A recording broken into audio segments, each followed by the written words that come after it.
तो पिछली वीडियो के अंदर हमने डिस्कस किया था मोशनल ईएमएफ।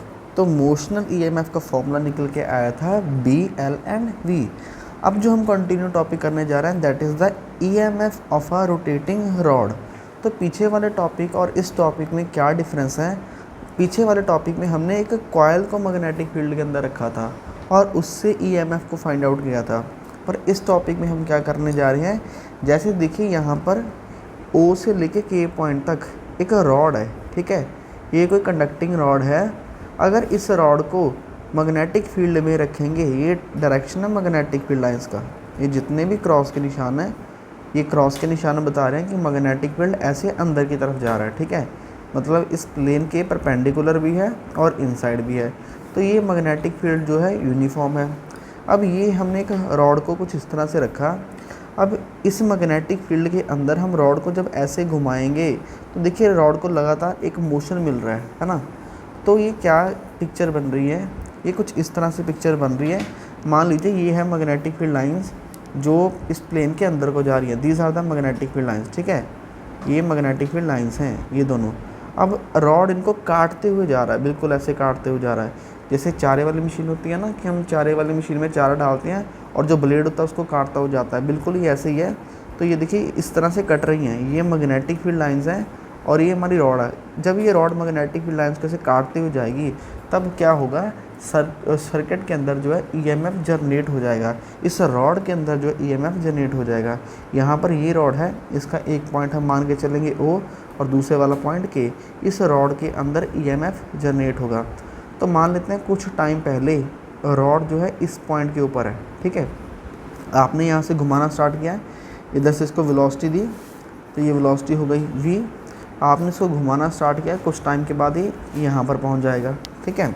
अब अगर घूम रहा है तो ईएमएफ तो आएगा। अब जो हमने पहले वाले आर्टिकल में मोशनल ईएमएफ की बात कर रहा हूँ, तो मोशनल ईएमएफ में जो हमने ईएमएफ जनरेट किया था वो डिपेंड कर रही थी magnetic field, length and velocity. तीन कंपोनेंट पे डिपेंड कर रही थी, बी एल एंड वी। तो वहाँ पर क्या होता है, जो वेलोसिटी होती है कॉइल की वो एक जैसी रहती है, लीनियर रहती है, ठीक है। फॉर एग्जांपल समझते हैं। जैसे अगर मैं यहाँ पर देखिए इस एग्जांपल को देखिए थोड़ा सा, अगर ये जो है क्रॉस निशान है मैग्नेटिक फील्ड लाइंस के, ये सारे क्रॉस के निशान जो है मैग्नेटिक फील्ड के निशान है, ठीक है। Magnetic field is going inside to the plane. अब ये वाला रॉड है, ये रॉड ऊपर से लगातार ऐसे गिरता आ रहा है, लगातार ऐसे गिरता आ रहा है, ठीक है, बिल्कुल ऐसे आ रहा है। तो क्या पिक्चर निकल के आ रही है कि इस रॉड का कोई भी पॉइंट हो, जैसे ये वाला पॉइंट हो, ये वाला पॉइंट हो, कोई भी पॉइंट हो, सारे पॉइंट्स जो है एक ही वेलोसिटी से इस मैग्नेटिक फील्ड के अंदर आ रहे हैं और नीचे की तरफ गिरते हुए आ रहे हैं सारे के सारे। पर जब ऐसे ही इसी मैग्नेटिक फील्ड में मैं इसको घुमाना स्टार्ट कर दूंगा ऐसे, तो घुमाने से क्या होगा, ये वाला जो पॉइंट है इसकी वेलोसिटी तो ज़ीरो रहेगी क्योंकि ये पॉइंट तो कहीं नहीं घूम रहा, ये पॉइंट बिल्कुल इधर ही रहेगा। देखिए दोबारा से इसी डायग्राम के अंदर, ठीक है। अब ये यहाँ पर कुछ ऐसे है, हमें क्या है कि ये वाला जो पॉइंट है इसकी वेलोसिटी ज़ीरो है क्योंकि ये लगातार ऊपर से नीचे तरफ ऐसे नहीं गिर रहा है। अगर तो ऐसे गिरता ऊपर से नीचे की तरफ फिर तो ठीक है कि जितने भी पॉइंट्स हैं सबकी वेलोसिटी एक जैसी होनी थी, फिर ये फॉर्मूला वैलिड था, ठीक है। अब प्रॉब्लम आ रही है, ये पॉइंट फिक्स्ड है पर ये ऐसे घूम रहा है, ठीक है। तो इस पॉइंट की वेलोसिटी कुछ और है और ये वाले पॉइंट की वेलोसिटी ज़ीरो है। तो इसके जितने भी पॉइंट्स हैं उन सब की वेलोसिटी निकालनी पड़ेगी हमें। तो वेलोसिटी को कैसे कैलकुलेट करेंगे, ये ऐसे, ठीक है। तो वेलोसिटी को हमें स्टूडेंट ऐसे कैलकुलेट करना होगा, एवरेज वेलोसिटी। एवरेज क्यों निकालेंगे, देखिए ये वाला जो पॉइंट यहाँ पर रहेगा ये तो कभी चलेगा ही नहीं, तो इसकी वेलोसिटी हमेशा ज़ीरो मान के चलेंगे। ये पॉइंट लगातार चलता रहा है ना। तो हमें इस केसेस में जब हमारे किसी सिस्टम की वेलोसिटी अलग अलग हो, सिस्टम मतलब all the points have different velocity, इस केस में हम एवरेज वेलोसिटी निकालते हैं, ठीक है। तो इस पॉइंट की वेलोसिटी कितनी है, ज़ीरो, और इस पॉइंट की वेलोसिटी कितनी है, v। तो ये हो जाएगी initial velocity plus final velocity divide by 2। तो एवरेज वेलोसिटी निकालने का ये फॉर्मूला है, ठीक है। तो आपको पता होना चाहिए एवरेज वेलोसिटी निकालने का फॉर्मूला, ओके। तो अब ये वाली जो वेलोसिटी थी, अगर तो हम रॉड को ऊपर से नीचे की तरफ गिरते हैं तो वेलोसिटी v यूज़ करते हैं। अब v किससे रिप्लेस हो गया, अब v हो गया v/2 से रिप्लेस, ओके। अब लगाते हैं मोशनल ईएमएफ का फॉर्मूला। मोशनल ईएमएफ का फॉर्मूला क्या होगा, मोशनल ईएमएफ का फॉर्मूला होता है माइनस बी एल वी, जो हमने कल ड्राइव किया था पिछली वीडियो के अंदर। और इस v का क्या है, ये वेलोसिटी क्या हो जाएगी, average velocity v upon 2। Okay, B L ये v अपॉन 2 आ जाएगा। एक हमने और फॉर्मूला पढ़ा हुआ है, लीनियर वेलोसिटी को एंगुलर वेलोसिटी के फॉर्म में लिखना है, क्योंकि जब यहाँ पर हमने रॉड घुमाई है तो रॉड के पास कौन सी वेलोसिटी है, रॉड के पास एंगुलर वेलोसिटी है। तो एंगुलर वेलोसिटी के लिए हम इसको कैसे चेंज कर सकते हैं, तो हम लिखेंगे v is equal to R omega, ये हम +1 से पढ़ते आ रहे हैं। लीनियर वेलोसिटी जो है रेडियस टाइम एंगुलर वेलोसिटी होती है, तो v is equal to R omega, तो हम v को चेंज कर देंगे आर ओमेगा। तो r क्या है, दिस इज़ द r, लिखा हुआ l है, एक्चुअली जो हमने रॉड का रेडियस लिया था वो l लिया है, ठीक है, डायग्राम के अंदर। तो यहाँ पर आप l लिख देंगे। अब l इंटू एल क्या हो जाएगा, एल स्क्वायर, और ये हो जाएगा w अपॉन 2। और ये l वही है जो हमने कल लेंथ ली थी रॉड की, ठीक है। जब हमने कल मोशनल ईएमएफ किया था उसमें बी एल, ये l कौन सा होता है, जैसे ये वाला कॉयल है, मैं आपको यहीं पे बना के दिखा देता हूँ।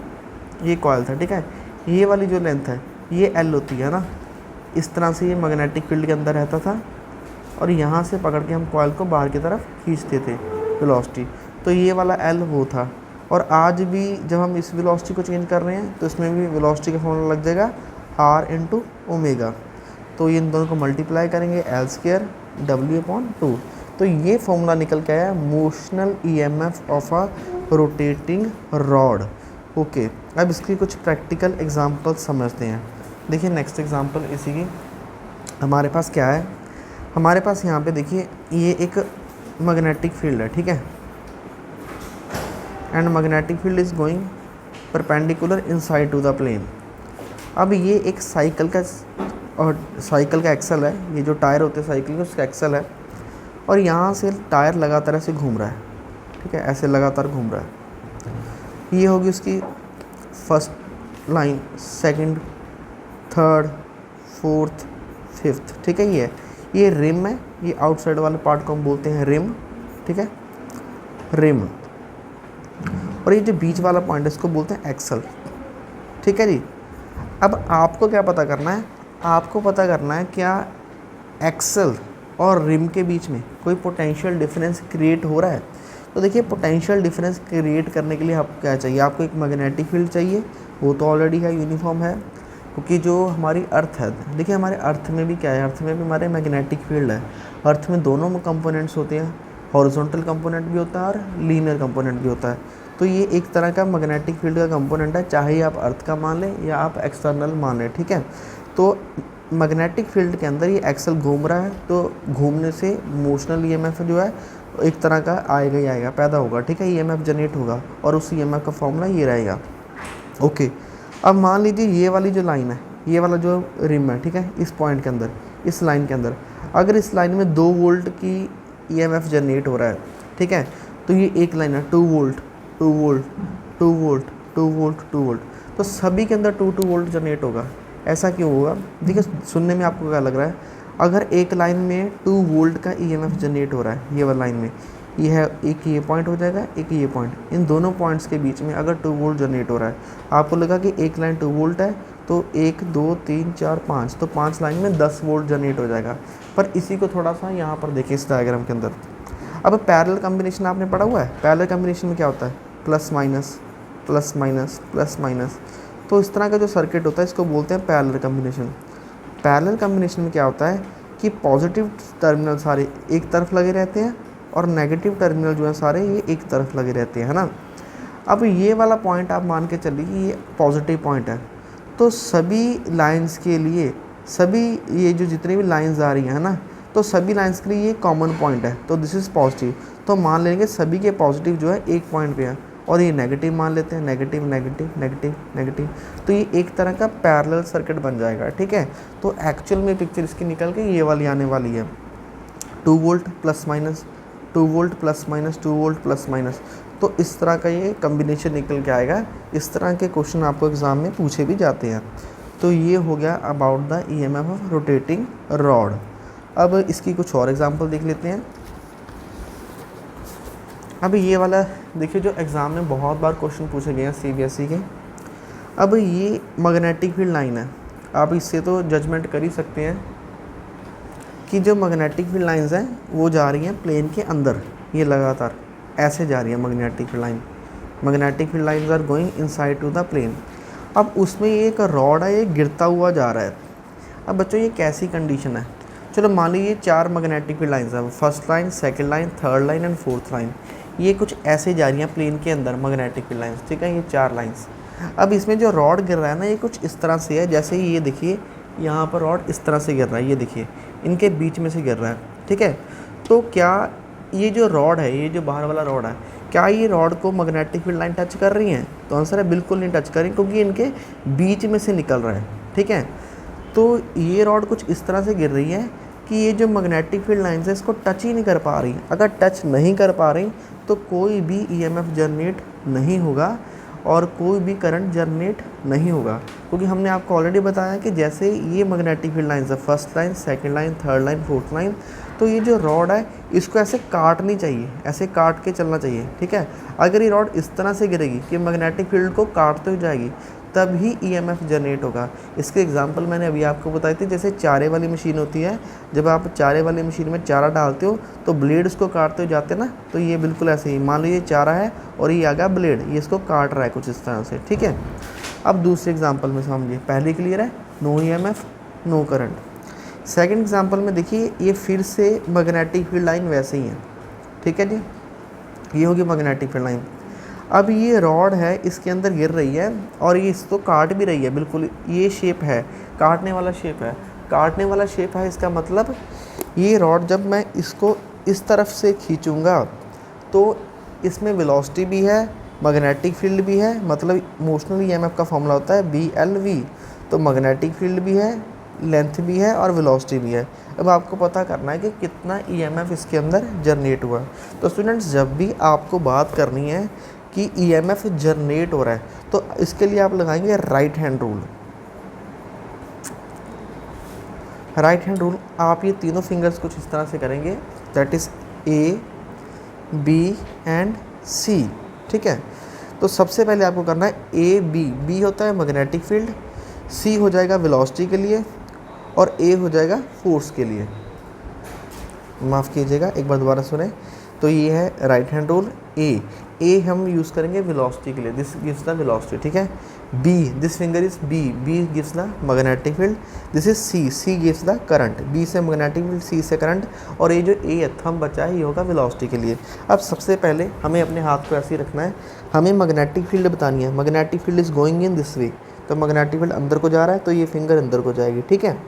अब वेलोसिटी किधर को लग रही है, अंगूठा देखें, अंगूठा इधर को है तो वेलोसिटी लग रही है ऊपर वाली साइड में, तो इस तरह से ये ऊपर की तरफ आ रहा है। अब करंट की डायरेक्शन क्या है, ये है करंट की डायरेक्शन, तो ये लाइन बता रही है करंट की डायरेक्शन, ये देखिए, ठीक है। तो ऐसे होगा करंट। अब करंट इधर को जा रहा है, तो आपको ये समझ में आ रहा है ये करंट इधर को जा रहा है, और करंट का डायरेक्शन क्या होता है। अब जो हमने करंट जनरेट किया स्टूडेंट्स, ये करंट की डायरेक्शन है, ठीक है, by using right hand rule, इस तरह से करंट जा रहा है। अब आप कहेंगे कि करंट की डायरेक्शन होती है पॉजिटिव से नेगेटिव, बट एक्चुअली ये एक्ट कर रहा है एक सेल की तरह, एक्ट एज अ सेल। जैसे ये देखिए, ये सेल होता है प्लस और माइनस, ठीक है। अगर मैं सर्किट के बाहर बात करूँ, ये होगा सर्किट, ठीक है, बाहर की बात करूँ तो सर्किट के बाहर जो होता है करंट चलता है प्लस से माइनस की तरफ, देखिए ये बाहर प्लस से माइनस की तरफ। पर जो सेल के अंदर कैसे चलता है, सेल के अंदर करंट चलता है माइनस से प्लस की तरफ। आपको कैसे पता लगा कि ये सेल है, क्योंकि सेल की क्या डेफिनेशन होगी, अगर इसको मैं एक्सटर्नल किसी चीज़ से कनेक्ट नहीं करूँगा, मतलब यहाँ से करंट चल के यहाँ पर आ तो गया, इसके आगे रास्ता नहीं ना है, तो ये एक क्लोज सर्किट नहीं है, मतलब इस तरह से क्लोज सर्किट नहीं है, ठीक है। तो ये एक सेल की तरह एक्ट करेगा। थोड़ा और एग्जांपल से देखते हैं। मान लीजिए ये एक यही वाली चीज़, ठीक है, ये एक पॉइंट है और ये दूसरा पॉइंट है। अगर इसी को मैं ऐसे बाहर लगा देता हूँ किसी सर्किट में, अब ये बन गया क्लोज सर्किट, ठीक है। अब ये फिर से क्या एक्ट कर रहा है, सेल, और ये वाला होगा बाहर वाला पोर्शन। तो सेल के अंदर करंट कैसे चलेगा, माइनस से प्लस की तरफ, और बाहर चल रहा है प्लस से माइनस की तरफ। तो ये रहा, तो हमने राइट हैंड रूल से देखा था, ये थी डायरेक्शन ऑफ करंट, ये माइनस और ये प्लस। अब ये दूसरे वाला एग्जाम्पल देखते हैं। तो इसमें क्या है, मैग्नेटिक फील्ड लाइंस ऊपर को आ रही हैं ऐसे, ठीक है, ये है direction of magnetic field lines, that is going away from the plane outside. Okay, that this is the direction of magnetic field line. Okay, और ये नीचे की तरफ गिर रहा है और इसमें हम राइट हैंड रूल कैसे लगाएंगे. ए बी एंड सी, सबसे पहले मैग्नेटिक फील्ड लाइन जा रही है बच्चों ऊपर की तरफ, तो ऐसे करेंगे आप अपने हाथ को मैग्नेटिक फील्ड लाइंस, और इसमें वेलोसिटी की तरफ को लग रही है नीचे की तरफ, तो ये होगी वेलोसिटी. अब ये वाला फिंगर देखिए, ये वाला फिंगर क्या है, ये वाला जो फिंगर है, ठीक है, ये फिंगर आपको क्या बताएगा, direction of electric current. Magnetic field ऊपर को, वेलोसिटी नीचे को, this is direction of electric current. और सेल के अंदर इलेक्ट्रिक करंट कैसे होता है, माइनस से प्लस, तो ये रहा डायरेक्शन ऑफ करंट, और ये क्या हो जाएगा, माइनस से प्लस. तो होपफुली आप सारा समझ चुके हैं मोशनल ईएमएफ के बारे में कि मोशनल ईएमएफ कैसे काम करता है एक रोटेटिंग रॉड के अंदर. अब नेक्स्ट हम देखें कंजर्वेशन ऑफ एनर्जी इसी के थ्रू.